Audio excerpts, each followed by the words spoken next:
Hari ini, kita akan membahas sesuatu yang mungkin sangat akrab bagi sebagian besar dari kita. Kemalasan, bukan sekadar rasa enggan sesaat, melainkan belenggu yang sering kali terasa melekat, menghambat langkah, dan meredupkan potensi. Ini adalah perjuangan personal yang mungkin Anda rasakan, dan saya pun merasakannya. Mari kita selami lebih dalam, bagaimana kita bisa melepaskan diri dari cengkeraman ini. Saya teringat, ada kalanya saya merasa begitu terbebani oleh daftar pekerjaan, namun tubuh ini seolah menolak untuk bergerak. Pikiran dipenuhi alasan, justifikasi, dan penundaan.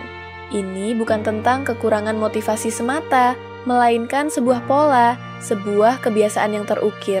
Mungkin Anda pun pernah merasakan hal serupa. Sebuah proyek penting menanti, sebuah impian ingin diwujudkan. Namun, ada tembok tak kasat mata yang terus-menerus menghadang. Tembok itu adalah prokrastinasi, sahabat karib kemalasan.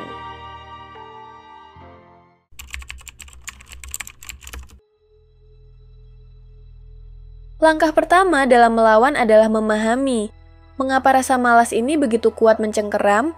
Seringkali, kemalasan bukan sekadar kurangnya energi fisik, ia bisa berakar dari ketakutan. Ketakutan akan kegagalan, ketakutan akan kesuksesan yang menuntut lebih banyak, atau bahkan ketakutan akan proses itu sendiri yang terasa berat dan membosankan. Kita cenderung menghindari apa yang terasa tidak nyaman, dan dalam menghindari itulah, kita terjebak dalam lingkaran kemalasan. Ada pula faktor ketidakjelasan. Ketika tujuan tidak spesifik atau langkah-langkahnya tidak terdefinisi dengan baik, otak kita cenderung menunda. Mengapa? Karena tugas yang tidak jelas terasa lebih besar dan menakutkan daripada yang sebenarnya. Bayangkan sebuah gunung yang harus didaki tanpa peta. Tentu kita akan ragu untuk melangkah. Begitu pula dengan tugas yang tidak terperinci. Dan tak jarang, kemalasan muncul karena kurangnya makna. Jika kita tidak melihat relevansi atau dampak positif dari apa yang kita lakukan, sangat mudah bagi kita untuk kehilangan antusiasme. Mengapa harus bersusah payah jika hasilnya tidak terasa berarti?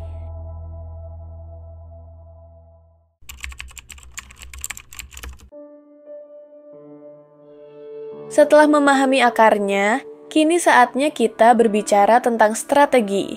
Ini bukan resep instan, melainkan sebuah proses yang membutuhkan kesadaran dan disiplin.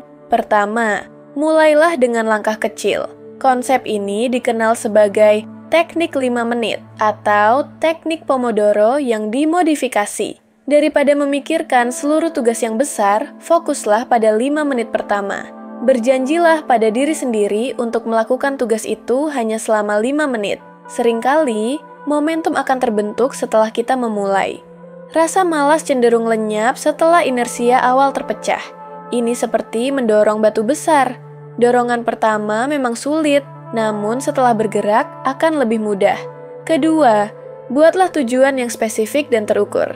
Alih-alih berkata, "Saya harus produktif," ubahlah menjadi, "Saya akan menulis pendahuluan laporan ini dalam 30 menit."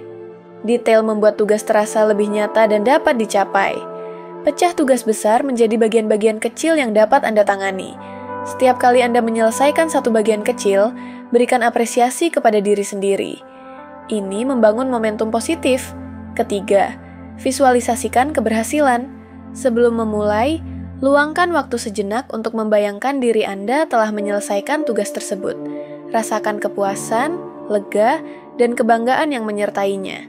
Visualisasi ini menciptakan jembatan mental antara keadaan malas Anda saat ini dengan keadaan produktif di masa depan.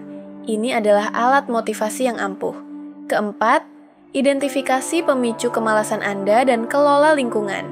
Apakah Anda cenderung malas ketika berada di dekat ponsel atau ketika lingkungan kerja Anda berantakan? Kenali pemicu ini dan ciptakan lingkungan yang mendukung produktivitas. Singkirkan gangguan, atur ruang kerja Anda, dan pertimbangkan untuk menjauhkan diri dari hal-hal yang memicu penundaan.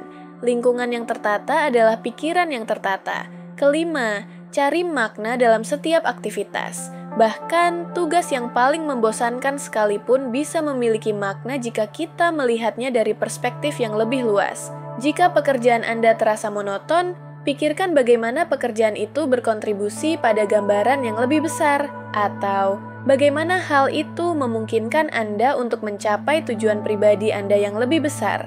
Ini adalah cara untuk menginternalisasi motivasi, bukan hanya mengandalkan motivasi eksternal.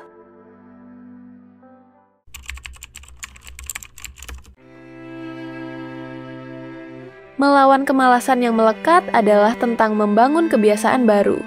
Kebiasaan ini tidak terbentuk dalam semalam. Ia membutuhkan konsistensi dan kesabaran. Akan ada hari-hari di mana Anda merasa kembali terjebak. Itu normal. Yang penting adalah bagaimana Anda merespons kemunduran tersebut. Jangan menyerah. Anggaplah itu sebagai bagian dari proses pembelajaran. Refleksikan mengapa Anda kembali malas. Apakah ada pemicu baru? Apakah strateginya perlu disesuaikan? Jadikan setiap kemunduran sebagai kesempatan untuk belajar dan tumbuh. Ingatlah, perjuangan ini adalah perjalanan personal Anda. Akhirnya, bersikaplah baik kepada diri sendiri. Jangan terlalu keras menghakimi. Kemalasan bukanlah tanda kelemahan karakter, melainkan sebuah tantangan yang dapat diatasi. Rayakan setiap kemenangan kecil, setiap langkah maju yang Anda buat. Setiap kali Anda berhasil mengalahkan dorongan untuk menunda, Anda sedang membangun fondasi bagi diri Anda yang lebih produktif dan termotivasi. Ini adalah sebuah refleksi, sebuah pengingat bahwa kita semua memiliki potensi untuk menjadi lebih baik, untuk melawan belenggu yang menghambat kita. Mari kita mulai hari ini, satu langkah kecil demi satu langkah kecil, untuk melepaskan diri dari rasa malas yang melekat dan meraih potensi penuh kita. Jadi, apakah kamu ingin tetap di zona nyaman itu? Atau mulai menjadi lebih baik dari hari ini?